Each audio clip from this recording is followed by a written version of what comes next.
To answer my own question right away, yes, it is worth it. The first add-on for Fallout 4 gives us the ability to build our own robots, thanks to a special crafting item that is available in the workshop. The add-on itself includes several quests as well, where you have to shoot your way through a bunch of robots and collect parts that would help Ada locate the machinist. Who is Ada? I am heavily modified, but at my core, I am an Assaultron. She becomes your companion on the journey towards all those parts. The quests are pretty much the same as all other quests, go fetch something and shoot everything that gets in your way, so that aspect of the add-on is very boring and tedious if you ask me. Especially if you decide to walk towards your quests, she is slow as fuck and often doesn't follow properly. Also, when traveling the world, you can now encounter Rust Devils, mercenaries who use robots as their weapons. Once you murder the robots and the devils, you can scavenge them for additional robot parts that automatically get unlocked in the workbench. So after the first quest, we get access to the robot workbench, and the game told me to go to the Krupp Manor and build it there. That was obviously a very bad choice, because if you remember my Krupp Manor building videos, very bad things are happening there. Either way, I had to go there, and as soon as I did,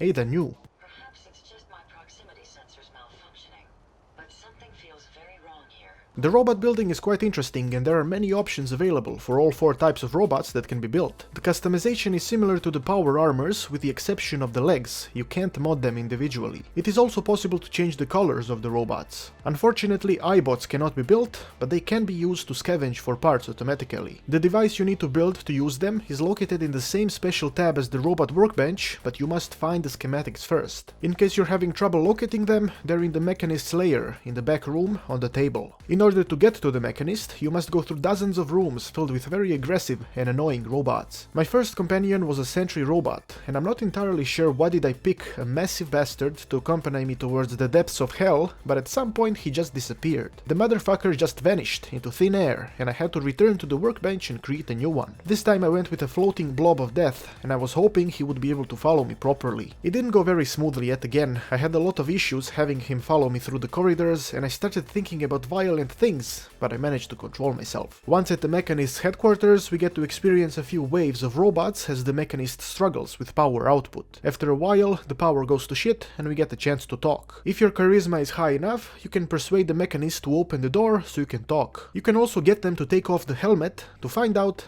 that they are a woman.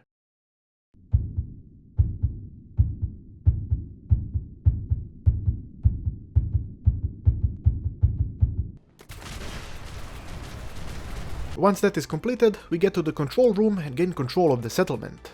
Yes, the settlement. This lair is actually yet another settlement in which you can build stuff. So basically the quests are kinda shit, and the paving of the robot companions is kinda shit, but we get additional enemies in the world who have robots that can be scavenged for new robot parts. We have the robot workbench, which a shit ton of different robots can be built on. We have the iBot automatic scavenger, and we have a new settlement. When you weigh the pros and cons of the add-on, I believe that $10 justifies the purchase, because despite the shitty 2-hour quests, you get possibly another 2 or maybe even 5 hours of building in a new settlement that is definitely different compared to the rest, and you get an infinite amount of time to roam the world, collect robot parts, and build your own robots. Judging by the nature of this add-on, I'm slightly concerned about the Far Harbor one, because if they simply add the existing shitty conversations and the shitty fetch and shoot quests, the entirety of it will be kinda boring.